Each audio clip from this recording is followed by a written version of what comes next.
Muhammad Saleh Mukadam, anggota DPRD Lampung Tengah yang tak sengaja tembak warga di acara hajatan pernikahan di Desa Mataram Ilir, Kecamatan Seputih Banyak, Provinsi Lampung.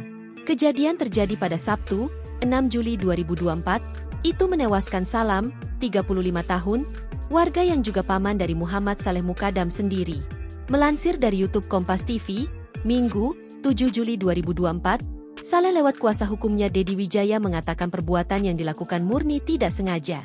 Ini sama sekali tidak ada unsur kesengajaan. Bahwa ini murni kelalaian sudah diakui oleh tersangka, ujar Dedi Wijaya kepada awak media. Lebih jauh, Dedi Wijaya menyebut kliennya sudah meminta maaf secara langsung kepada keluarga korban. Tersangka sudah meminta maaf secara pribadi dengan keluarga korban, bahkan diketahui jika korban masih termasuk paman kandungnya, jelasnya.